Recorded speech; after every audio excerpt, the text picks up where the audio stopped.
Vladimir Putin is paranoidly afraid of a coup in Russia, and the Russian special services have even found a network of those who allegedly were preparing to overthrow the dictator Putin. Today, The Telegraph is publishing a major article about how recently the Federal Security Service of the Russian Federation has accused Mikhail Khodorkovsky, who now lives in London, and 22 other members of the Russian anti-war committee of preparing for a coup and seizing power. According to the intelligence service, the committee, which was created to oppose Russia's war against Ukraine, is allegedly planning, quote, a violent seizure of power and the overthrow of the constitutional order. Against this backdrop, Putin has reportedly ordered increased protection for himself personally and for his regime against any encroachment. How true this is, you can judge for yourself after watching this episode. My name is Alexei Pechi. Today is October 26th on the calendar. Let's discuss this topic together. It's a very rich one.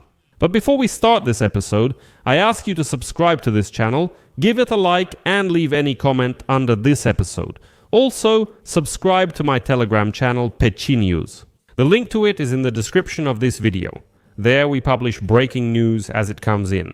And if you want to support the work of this YouTube channel, you can do so with any donation using the links and details in the description of this video. That's exactly what it says there.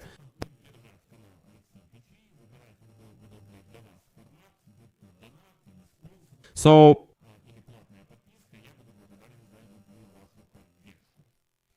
The Telegraph writes today that this month, Russia's Federal Security Service has accused Khodorkovsky, now exiled in London, and 22 Russian anti-war committee members of plotting a coup in Russia. The Federal Security Service says the committee, formed to oppose Russia's war in Ukraine, promotes violence. The Federal Service accused Khodorkovsky, who lives in London, and members of the Russian Committee of preparing for a coup d'etat.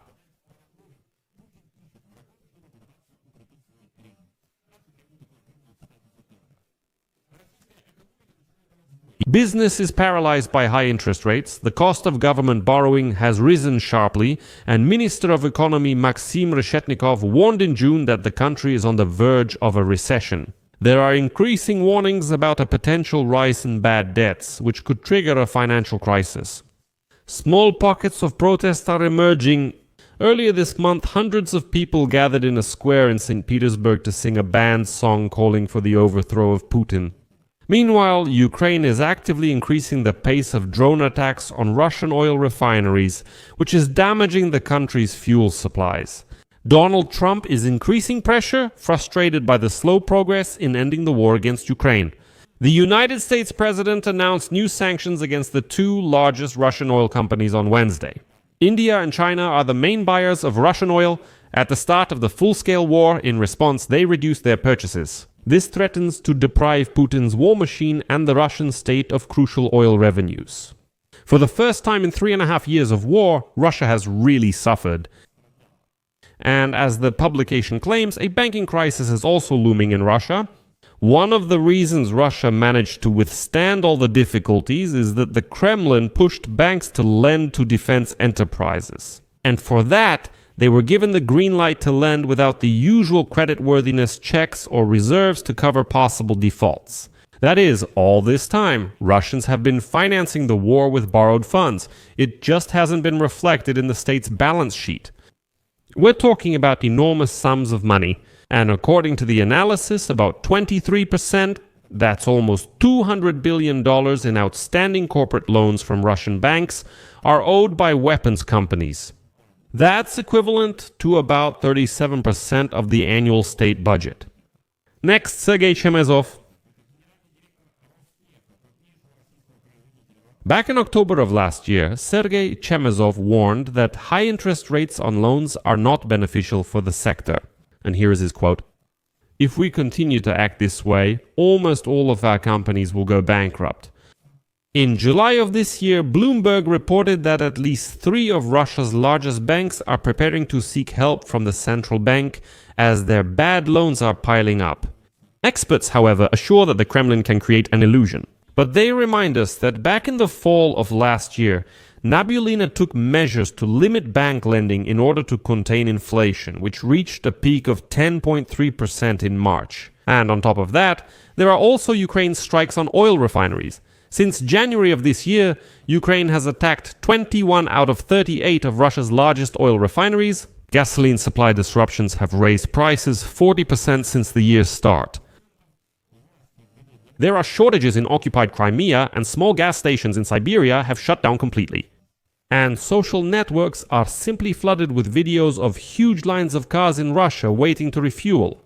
Well, that very same Khodorkovsky, whom the Federal Security Service accused of attempting a coup, claims that Russia's economic problems have not yet caused serious discontent within the country. However, according to him, Western sanctions have created two serious problems, at least two problems, for Russia. The first is growing technological backwardness. He claims that without Western parts, Russia is regressing to the Stone Age. And the second problem is Russia's critical dependence on China. And as the Telegraph writes, quote, Putin's war machine largely relies on cooperation with China. Xi Jinping could crash Russia's economy and end the war tomorrow if he chose. China is a lifeline for Russia because it buys its oil. However, Beijing does not support Moscow. But, despite all this, personally, I still don't see any prerequisites for a coup in Russia. For one simple reason. Russians are not the kind of people who are capable of protesting, let alone a coup. Only total pressure on Russia, not just from the West, but from the entire world, could lead to this. And sanctions that will hit ordinary Russians, depriving them of basic living conditions. Then, hypothetically, it's possible that a hungry Russian might finally go against Putin. But for now, this very Russian is ready to go die for Putin. That's why all these statements from the Russian opposition, who are somewhere in exile in Europe, well, to me, they seem a bit staged, about how supposedly something is going to happen soon in Russia, that a protest will explode and so on. But on the other hand, we see that Putin's regime is still afraid of such scenarios. They're scared. And there is a certain paranoia. But friends, share your opinions and conclusions in the comments below this episode. Subscribe to the channel, hit the bell, and don't forget to like. That's all for now. Take care of yourselves. Bye, everyone.